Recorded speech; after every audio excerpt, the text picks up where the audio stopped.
لله الذي خلقنا في أمة الذي فاز رتبته إلى قاب قوسين وأكرمنا بولاية وصيه الذي ردت له الشمس مرتين وجاهد بالسيفين وصلى إلى القبلتين وشرفنا بحب الزهراء أم السبطين وجعلنا من الباكين على مصاب الحسن والحسين والتسعة من ذرية الحسين والصلاة والسلام والتحية والإكرام على أشرف الكونين رحمة للدارين جد الحسنين أعني أبا القاسم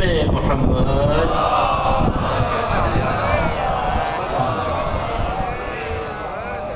وعلى أهل بيته الأطيبين الأطهرين رحمة الله على محبيهم ولعنة الله على أعدائهم ومنكري فضائلهم وغاصبي حقوقهم أجمعين.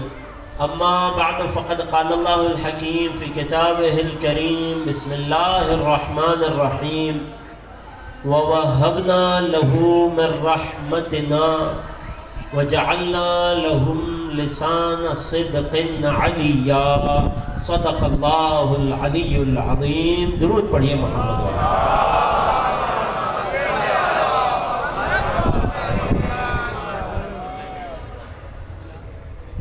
سب سے پہلے آپ تمام محبان رسول اور آل رسول کی خدمت میں سلام علیکم ورحمۃ اللہ.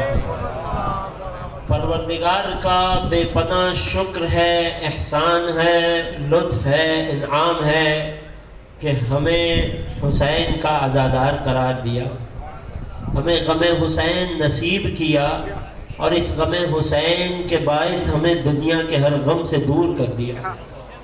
عزیزان گرامی، 5 روزہ سلسلہ گفتگو کی یہ 5ویں اور آخری تقریر ہے. میری گفتگو کا موضوع مسلسل قدمگاہ مولا علی کی مناسبت سے نام علی چل رہا ہے. اس حوالے سے گزشتہ 4 دنوں میں آپ کی خدمت میں قرآن حکیم کی آیت کو اور رسول اور آل رسول کے کلام کو پیش کیا. آج بات کو ایک منزل، ایک مرحلہ اور آگے بڑھانا چاہوں گا کہ وہ نام علی کہ جو اللہ عز و جل نے اپنے خاص بندے علی کے لیے بچا کر محفوظ کر کے رکھا تھا، یہ نام علی اس کائنات میں کہاں کہاں نقش ہے؟ پہلا سوال. اور دوسرا سوال کہ یہ نام علی کہاں کہاں کس کس کے کام آیا؟ ان 2 سوالوں کا جواب دے کر آج اپنے موضوع کو سمیٹ دوں گا، آپ کی زحمتوں کو تمام کر دوں گا. چھٹے امام صادق آل محمد امام جعفر صاحب سے ایک شخص نے آ کر سوال کیا، مولا عرش خدا پہ کیا لکھا ہے؟ توجہ ہے؟ مولا عرش خدا پہ کیا لکھا ہے؟ سوال اس نے صرف عرش کا کیا تھا، مگر امام نے جواب کا آغاز آسمانوں سے کیا. اب یہ وہ بتا رہا ہے کہ جس کے جد کو معراج پر سیر کے لیے لے جایا گیا، جس کے جد کو سب کچھ دکھایا گیا، وہ بتا رہے ہیں کہ آسمان میں کتنے آسمان ہیں؟ 7 آسمانوں میں مکتوب علی ابواب کل السماوات، ہر آسمان کے دروازے پہ لکھا ہے. مولا کیا لکھا ہے؟ لا الہ الا اللہ محمد الرسول اللہ علی ابن ابی طالب امیر المؤمنین. یہ تو ہمارا کلمہ ہے، ترجمے کی ضرورت تو نہیں ہے. فرمایا ہر آسمان کے دروازے پہ لکھا ہے. پھر فرمایا کرسی کے پائے پہ لکھا ہے. لا الہ الا اللہ محمد الرسول اللہ علی امیر المؤمنین. پھر فرمایا عرش خدا کے ارکان پر لکھا ہے لا الہ الا اللہ محمد الرسول اللہ علی امیر المؤمنین. یہاں تک میرے ساتھ آ گئے، بڑے اطمینان سے آ گئے. اب آئیے آپ کی خدمت میں ایک اور روایت پیش کروں. کہاں کہاں نام علی مکتوب ہے؟ خبردار کوئی حیرت میں شک میں مبتلا نہ ہو. میں ابتدا میں آپ کی خدمت میں 8ویں مولا کی حدیث پیش کر چکا ہوں کہ جس میں مولا نے بتایا کہ اللہ کے 99 ناموں میں بھی ایک نام علی ہے، اور اس اللہ نے کہ جو علی و اعلیٰ ہے اپنے بندے کا نام علی رکھا. توجہ ہے، حیران نہ ہوئیے گا. راوی آتا ہے چھٹے امام جعفر صادق علیہ السلام. امالی شیخ صدوق میں روایت موجود ہے، جو تلاش کرنا چاہے. چھٹے امام روایت نقل کر رہے ہیں اپنے اجداد سے کہ کائنات کے رسول فرماتے ہیں. توجہ کیجئے گا عزیزوں، خاص طور سے آخر والے. کس موضوع پر بات ہو رہی ہے؟ نام علی. رسول گرامی ارشاد فرماتے ہیں کہ اِنَّ حَلَقَةَ بَابِ الْجَنَّةِ مِنْ یاقوتۃ حمراء. وہ بتا رہا ہے جو جنت دیکھ کر آیا ہے. جنت کے دروازے کی کنڈی کڑی سرخ یاقوت کی ہے. علی صفائح الذہب، اور جس جگہ پر وہ کنڈی ٹکراتی ہے وہ جگہ سونے کی ہے. فَإِذَا دَقَّتِ الْحَلَقَةُ عَلَى الْبَابِ، جب بھی جنت کی کنڈی دروازے سے ٹکراتی ہے پنت، یہ کنڈی آواز کرتی ہے وصاحت یا علی یا علی یا علی.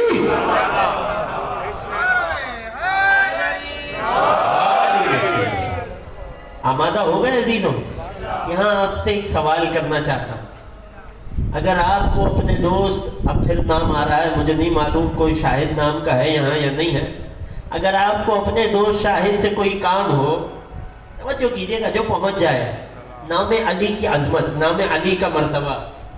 اگر آپ کو اپنے دوست شاہد سے کوئی کام ہو، آپ کہاں جائیں گے؟ شاہد سے ملنے. اس کے مشکل سوال تو نہیں ہے. آپ شاہد کے گھر پہنچے، آپ دروازے پہ پہنچے، آواز دے کر بلائیں گے. کس کو بلائیں گے؟ کیونکہ گھر، جب گھر شاہد کا ہے تو کیا آواز دے کر بلائیں گے؟ جس کا گھر ہوتا ہے اسی کے نام کی آواز گونجتی ہے. خدا نے دروازہ جنت پہ یا علی یا علی یا علی یا علی کی صدا کو بلند کر کے یہ بتلا دیا کہ یہ جنت بھی میرے محمد اور میرے علی کی ہے.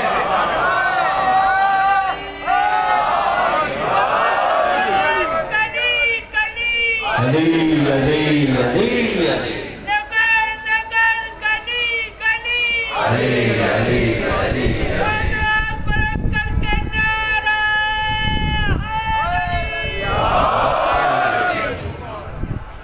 اور کیا اور آسان کر دوں، آپ کو کسی کا گھر تلاش کرنا ہے، آپ صحیح گلی میں پہنچ گئے، 15 گھر ہیں، آپ اپنے کسی دوست انور کا گھر ڈھونڈ رہے ہیں، کیسے تلاش کریں گے؟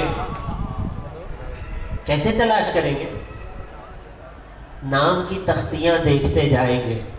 جہاں انور کی تختی ہوگی سمجھ جائیں گے انور کا گھر ہے. فقط اتنا نہیں، نبی بتا گئے جنت کے ہر ہر دروازے پہ لکھا ہوا ہے علی ولی اللہ. اللہ اکبر. ایک اور جملہ حوالے کر دوں. اب سمجھ آیا کہ منافق کے جنت سے دور رہنے کی ایک وجہ یہ بھی ہے کہ اس کی پریشانی یہ ہے کہ نبی بتا گئے یا علی لا یحبک الا مؤمن. اے علی، فریقین میں متفق علیہ حدیث ہے، علی تجھ سے کوئی محبت نہیں کرے گا سوائے مومن کے.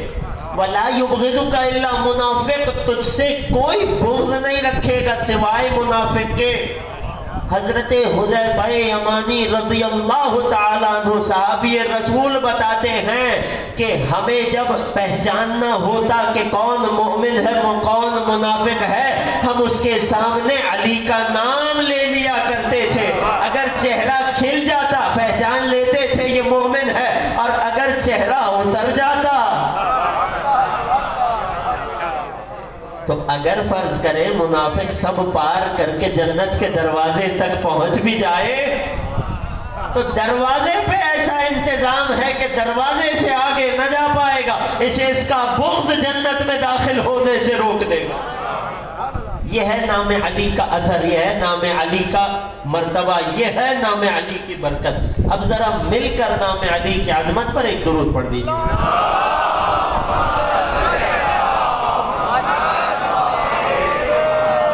ایک روایت نام علی کے حوالے سے، اچھا علماء نے بڑی بحث کی،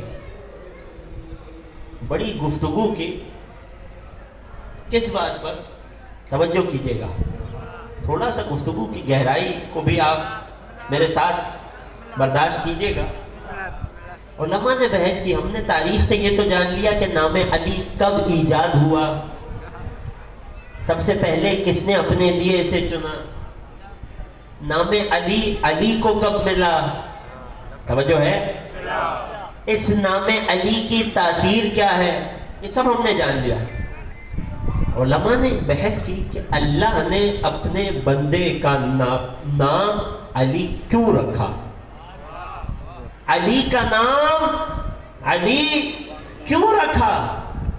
ہر ایک عالم نے ایک مختلف بات کی، اور یقین جانیے علی اتنے فضائل کا مجموعہ ہے کہ یہ ساری ہی باتیں علی کے باب میں درست ہیں۔ اللہ نے اپنے بندے کا نام علی کیوں رکھا؟ علی یعنی بلند، علی یعنی اعلیٰ و برتر۔ اللہ نے اپنے بندے علی کا نام علی کیوں رکھا؟ کسی نے کہا، توجہ کیجئے گا، کسی نے کہا کہ چونکہ علی نبی کے اصحاب میں سب سے زیادہ علم رکھتے تھے، علی علم میں سب سے اعلیٰ تھے، اسی لیے علی رکھا گیا۔ کسی نے کہا علی زہد میں سب سے اعلیٰ تھے، اسی لیے نام علی رکھا گیا۔ کسی نے کہا علی تقوی میں سب سے اعلیٰ تھے، اسی لیے نام علی رکھا گیا۔ توجہ ہے، کسی نے کہا کہ علی اللہ کے گھر یعنی خانہ کعبہ میں پیدا ہوئے، اسی لیے نام علی رکھا۔ فضیلتوں کے اعتبار سے کائنات کے سب سے بلند مقام پر جو پیدا ہو اس کا حق ہے کہ اسے بلند یعنی علی کہا جائے۔ مگر ایک گروہ نے آ کر یہ بھی کہا کہ علی کا نام علی اس لیے رکھا گیا، علی کو بلند، آخر میں بیٹھے ہوئے توجہ میرے ساتھ ہے، علی کو بلند اس لیے بھی کہا گیا، علی کا نام علی اس لیے بھی رکھا گیا کہ علی اس کائنات میں جو بلند ترین مقام تصور کیا جا سکتا تھا، علی اس مقام پر بلند ہوئے۔ کیا مطلب؟ اللہ اکبر، میں مطلب سمجھاتا ہوں، جو پہنچ جائے قبلہ سے داد چاہوں گا۔ عزیزوں، میرا محمد مصطفیٰ، میرا پاک اور پیارا نبی، ایک شب ایسی آئی کہ جبرائیل اپنے ساتھ ایک سواری لے کر آئے کہ جس کا نام براق تھا۔ امر ہوا ہے نبی، ہم نے آپ کو اپنی مہمانی، اپنی میزبانی میں بلایا ہے۔ آج شب محمد اللہ کے مہمان ہیں۔ رسول کی رسالت کے سفر کا آغاز ہوا، یہاں تک کہ جبرائیل امین ایک ایک آسمان کو چیر کر نبی کو سدرہ منتہا تک لے آیا۔ اب جب سدرہ منتہا پہ پہنچے، یہ وہ منزل آ گئی کہ اب جبرائیل نے ہاتھوں کو جوڑ لیا، یا نبی اللہ لو دنوت من هذا المقام انملتا لاحترقت، اے نبی یہ میری حد ہے، اگر اس مکان سے، میں آپ کو علی کی بلندی سنا رہا ہوں، اگر اس مکان سے ایک انگشت، ایک انگلی کے برابر آگے بڑھ جاؤں تو میں جل جاؤں گا، یہ میری حد ہے۔ سدرۃ المنتہا ہے چوتھا آسمان، جہاں جبرائیل نہ جائے وہاں میرے محمد اپنی جوتیوں سمیت چلے۔ معراج پر سفر رسالت بلند ہوا، ساتوں آسمانوں کی سیر کی، عرش اللہ کے سائے میں پہنچے، سورہ نجم میں آواز دی گئی، فَكَانَ قَابَ قَوْسَيْنِ اَوْ أَدْنَىٰ، دو کمانوں یا اس سے کم کا فاصلہ ہے۔ جب رسول اس کائنات وجود میں بلند ترین مقام پر پہنچ جائے، توجہ ہے، یقیناً رسول کے جسد کا ایک ایک جزو مبارک رسول کے ساتھ کائنات کی اس بلند ترین مقام پر پہنچا۔ اگر کسی سے پوچھا جائے انسان کے جسم میں سر کے علاوہ جسم میں سب سے بلند مقام کیا ہے، سب کہیں گے وہ کاندھے ہیں۔ وہ نبی جو کائنات کے بلند ترین مقام پر پہنچا، اس نے کعبے سے بتوں کو گرانے کے لیے علی کو اپنے کاندھوں پر سوار کر لیا، اور یوں علی اس کائنات کی بلند ترین جگہ پر پہنچا۔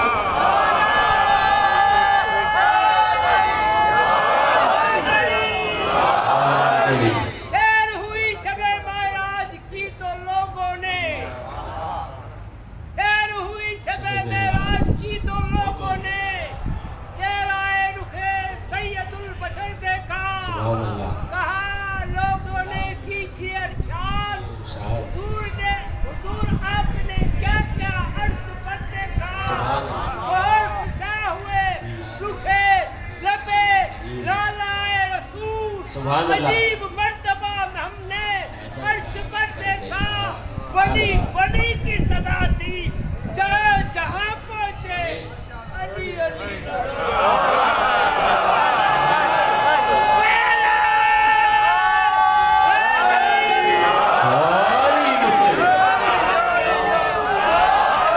جن تک شعر کی آواز نہ پہنچی ہوں، آخری دو مصرے آپ کی خدمت میں پیش کر دوں۔ خدا ان بزرگوار کا سایہ سلامت رکھے، اور ہم سب کے دلوں میں علی کی ولایت و محبت کے سمندر کو اسی طرح معجزت رکھے۔ ولی ولی کی صدا تھی جہاں جہاں پہنچے، علی علی نظر آیا جدھر جدھر دیکھا۔ روایت پیش کر دوں اس شعر پر۔ مجھے کوئی بعد میں یہ نہ کہنا ہمارے موضوع کا حصہ نہیں تھا۔ آمادہ ہیں؟ اجازت ہے تو آخر تک علی کے نام کی عظمت پر ایک درود پڑھیے۔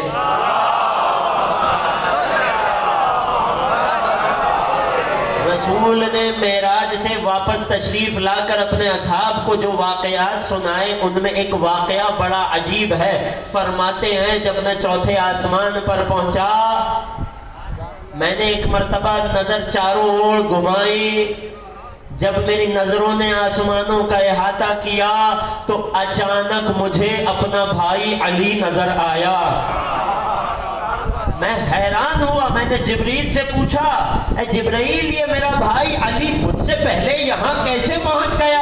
مسکرا کر فرمانے لگے، یا رسول خدا مسئلہ یہ ہے کہ آسمان پر موجود ہر فرشتہ ہمیشہ اسی خواہش میں لگا رہتا تھا کہ میں روح زمین پہ در زہرا پہ چلا جاؤں اور ایک بار چہرہ علی کی زیارت کراؤں۔ جب فرشتے بار بار اللہ سے یہ فرمائش کرتے رہے، چونکہ اللہ نے فرشتوں کو کام سونپ رکھے ہیں، خدا نے فرشتوں میں خاص فرشتے کو کہ جس کا مقام و مرتبہ بہت زیادہ تھا، اس فرشتے کو یہ شرف بخشا کہ اسے آپ کے بھائی علی کی شبیہ بنا کر آسمانوں میں رکھ دیا۔ اب زمین کی مخلوقات علی کے در پہ آ کر علی کے چہرے کو دیکھ کر عبادت کرتی ہیں، آسمان کے فرشتے علی کی شبیہ کو دیکھ کر عبادت کرتے ہیں۔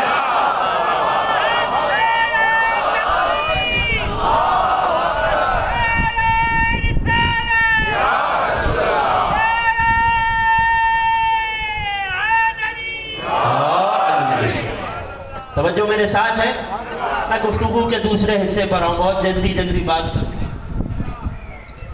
یہ نام علی کہاں کہاں کس کس کے کام آیا؟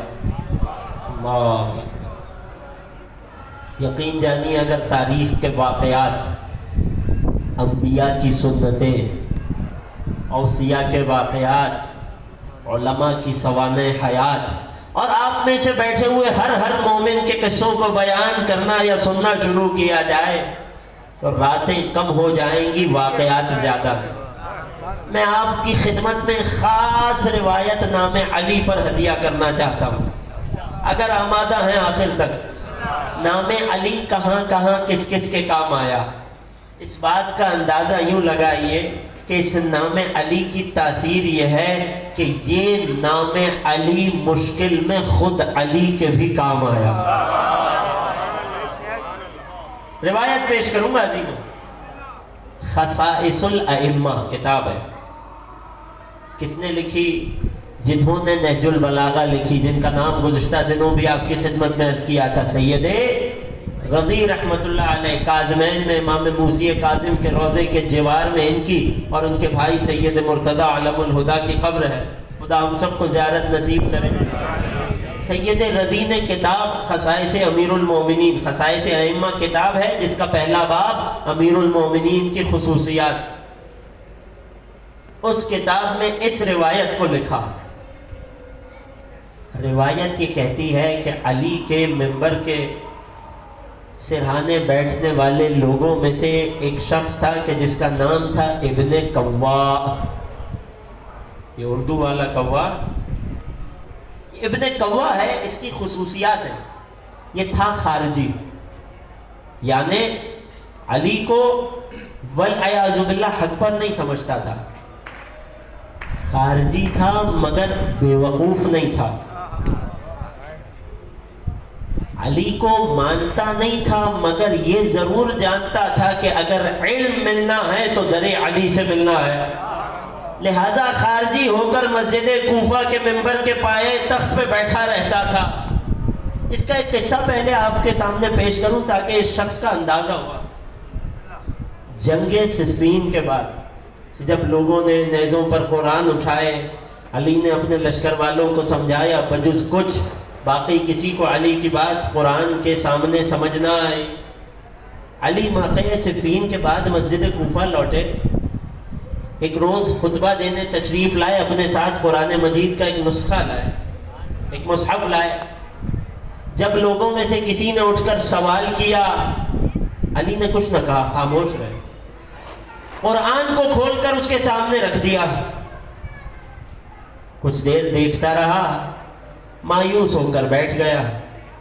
دوسرا شخص اٹھا سوال کرنے کے لیے. علی نے پھر کچھ نہ کہا، قرآن کھول کر سامنے رکھ دیا. کچھ دیر ٹکٹکی باندھ کے قرآن کو دیکھتا رہا، مایوس ہو کر بیٹھ گیا. تیسرا اٹھا سوال کیا، علی نے قرآن کھول کر رکھا، مایوس ہو کر بیٹھ گیا. منبر کے پائے کے قریب یہ ابن کوا، یہ خارجی بیٹھا تھا. کہنے لگا یا علی یہ کیا ماجرا ہے؟ لوگ آپ سے سوال کرتے ہیں، آپ جواب میں قرآن کھول کر ان کے سامنے رکھ دیتے ہیں، آپ جواب آج کیوں نہیں دے رہے؟ تو فرمایا جب میں میدان صفین میں تمہیں یہی سمجھا رہا تھا تب تمہیں سمجھ نہ آ پائی کہ جو علی کے مقابلے میں آیا ہے وہ قرآن صامت ہے، علی بولتا قرآن ہے. اس وقت ابن کوا نے ایک جملہ کہہ کے اپنے عقیدے کا اظہار کیا. کہنے لگا کافرون ما افقہہ. اس کے عقیدے کے مطابق خارجی تھا نا، سب کافر تھے. کہنے لگا کہ کتنا سمجھدار کافر ہے.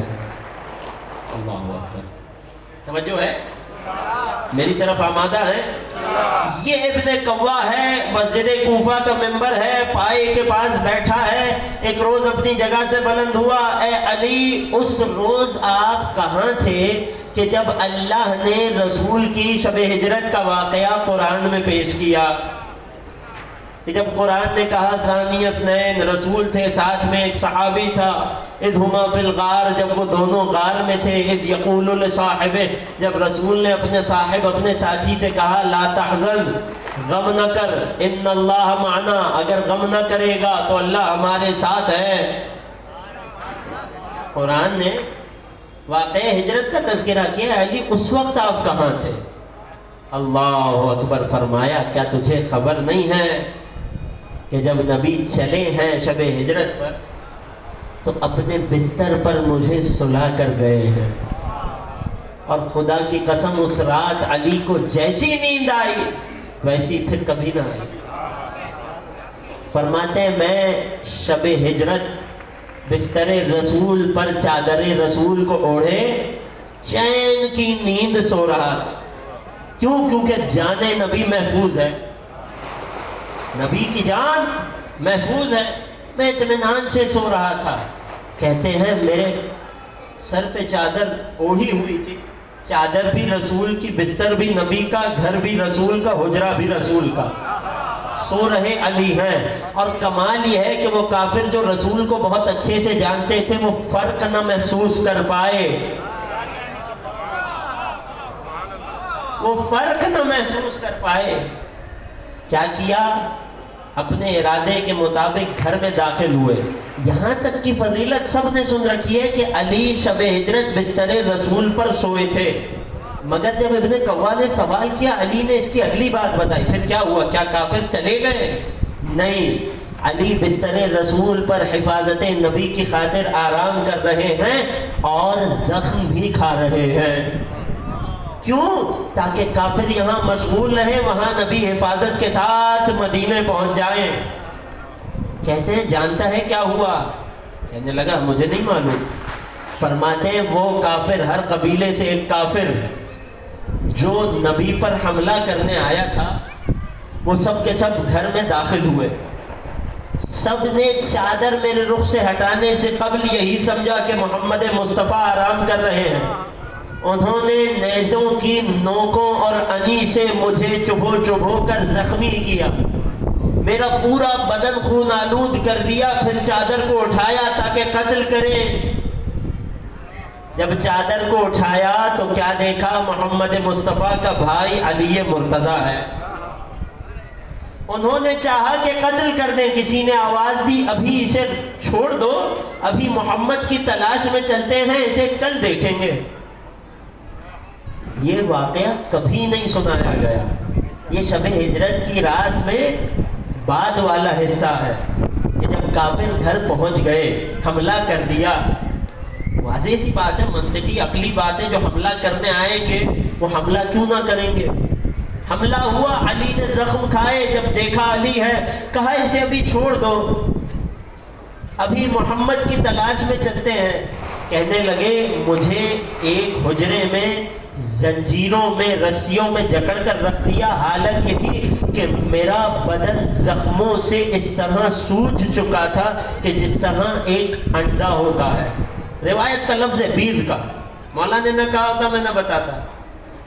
یہ علی کی قربانی ہے محمد کی خاطر, یہ علی کا انتظام ہے محمد مصطفیٰ کے حفاظت.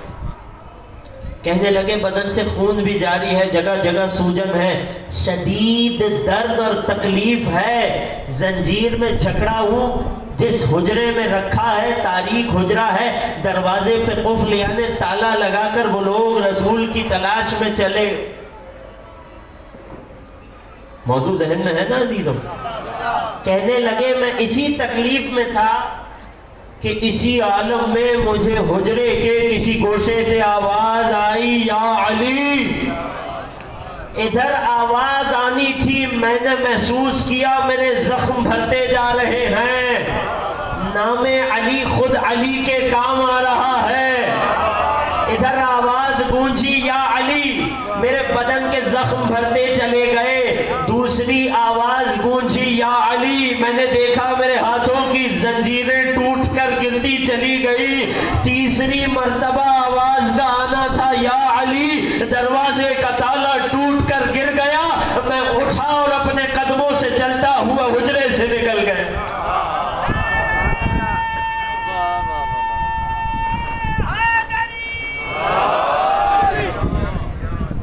غور کیا آپ نے؟ اللہ اکبر. یہ ہے نام علی کی تاثیر کہ جو نام مشکل میں خود علی کے بھی کام آیا. یہی نام علی ہے کہ جو ہر مشکل میں میرے اور آپ کے بھی, جس کے کام نام علی آیا ہوگا وہ ضرور بولے گا. یہی نام علی ہے کہ جو مشکل میں میرے اور آپ کے بھی کام آتا ہے. یہی نام علی ہے کہ جس کو پکارنا سنت نبی ہے. اللہ اکبر. یہی نام علی ہے کہ جس کے بارے میں تاریخ نے عجیب اثرات لکھے, علماء نے عجیب اثرات لکھے. کل کچھ آپ کی خدمت میں نام علی کے اثرات پیش کر چکے. اس نام کے اثرات میں ایک اثر یہ بھی ہے کہ جب اس نام کو کوئی مبغض سنے, کوئی منافق سنے, جل جاتا ہے. یہی وجہ ہے نا کہ دربار شام میں یزید نے جب پوچھا تھا یہ جوان کون ہے, اور کہا گیا یہ علی ابن الحسین ہے، تو جل گیا، کہنے لگا کیا علی ابن الحسین کربلا میں قتل نہیں ہوئے؟ تو جواب ملا تھا وہ بھی علی ابن الحسین تھے، وہ علی اکبر تھے، یہ بھی علی ابن الحسین ہے، یہ علی زین العابدین ہے۔ اس نے سوال کیا تھا اے علی ابن حسین کیا تمہارے بابا کو کوئی اور نام نہیں آتا تھا؟ اللہ اکبر، جواب کیا تھا؟ اگر اللہ نے میرے بابا کو 100 بیٹے عطا کیے ہوتے میرا بابا حسین ہر ایک کا نام علی رکھتا، وہ علی زین العابدین۔ آج جن کا تابوت برآمد ہونا ہے، میں چاہتا ہوں کہ آنکھیں اور دل آمادہ ہوں اس تابوت کے استقبال کے لیے۔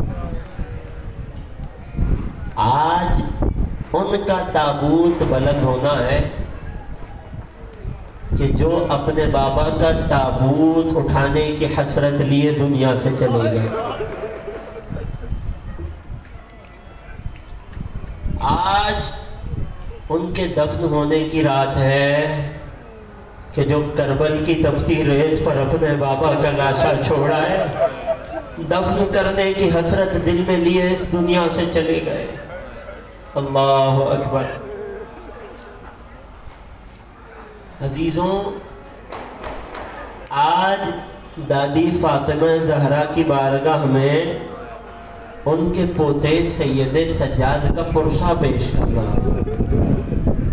میرا دل چاہتا ہے کہ اس طرح سے پرسہ پیش کیا جائے کہ دادی اور پوتے کے مصائب میں جو شباہت ہے وہ آپ کی خدمت میں بیان کر دوں۔ آمادہ ہیں؟ آوازوں کو آزاد چھوڑیے گا، رونے میں نہ شرمائیے گا۔ 8ویں مولا کا فرمان یاد ہے نا، ہر مصیبت کو چھپا لینا عبادت ہے، غم حسین غم اہل بیت کا اظہار کرنا عبادت ہے۔ دادی کو پوتے کا پرسہ دینا، وہ دادی کہ جب تک حیات رہی اپنے بابا کو روتی رہی۔ یہ پوتا سید سجاد کربلا کے بعد 35 سال حیات رہا، جب تک زندہ رہا اپنے بابا کو روتا رہا، حسین کا ماتم کرتا رہا۔ اور کیسے روتا رہا؟ ارے جب سامنے پانی کا تشت آتا حسین کی پیاس کو یاد کرتے، جب سامنے غذا کا تشت آتا تو حسین کی بھوک کو یاد کرتے، جب کسی کمسن بچی کو دیکھ لیتے تو بہن سکینہ کو یاد کرتے، جب کسی شش ماہے کو دیکھتے تو بھیا علی اصغر کو یاد کرتے، کبھی بازار سے نہ گزرتے کیونکہ بازار دیکھ کر بازار شام یاد۔ اجرکم علی اللہ۔ آمادہ ہے رونے کے لیے؟ آوازوں کو آزاد چھوڑیے گا عزیزوں۔ آج تابوت سید سجاد کو اٹھنا ہے، اسے اسی شان سے اٹھانا ہے جو اس تابوت کا حق ہے۔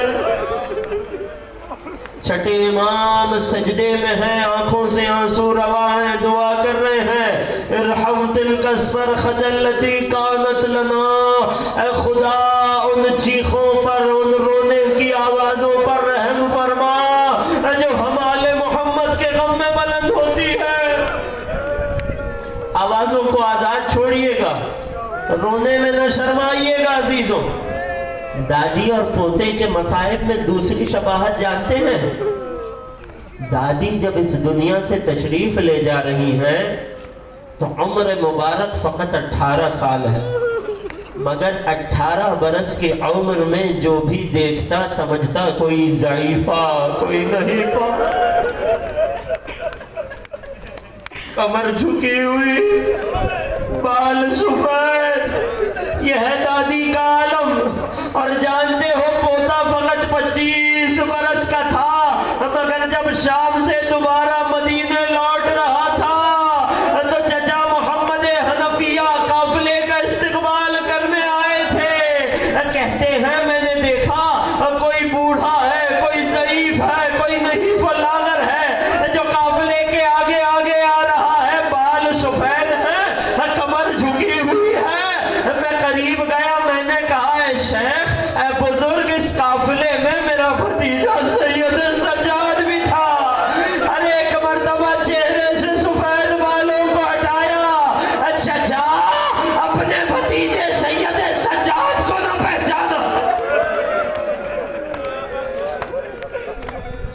ارجوکم علی اللہ، خدا کوئی غم نہ دے سوائے غم آل محمد کے۔ آوازیں بلند ہو رہی ہیں، ہاں عزیزوں دلوں کو آمادہ کیجئے، تابوت سید سجاد ہے۔ آخری شباہت زحمت تمام کر دوں گا، جسے جتنی توفیق نصیب ہو سر کو پیٹ کر ماتم کرنا۔ آخری شباہت یہ ہے کہ دادی جب اس عالم سے رحلت پا گئی اور دادی کو غسل دیا جا رہا تھا، غسل دینے والا کوئی اور نہیں، شیر خدا اشجائے عرب علی ابن ابی طالب تھا، کہ جس نے بچوں کو منع کیا تھا، بچوں خبردار بلند آواز سے گریہ نہ کرنا، ماں نے منع کیا ہے کسی کو وفات کی خبر نہ جائے۔ وہ شیر خدا، وہ علی مرتضیٰ جب زوجہ کو غسل دے رہے ہیں، اچانک ایک چیخ بلند کر کے روتے ہیں، دیوار سے ٹیک لگا کر بیٹھ گئے۔ جب بیٹی زینب علیہ نے پوچھا بابا کیا بات رلا رہی ہے، تڑپ کر کہا ہے زینب ماں فاطمہ زہرا کا جسد ہے، کچھ ایسے زخم ہیں کہ جن کا نشان ابھی تک۔ آپ نے سن لیا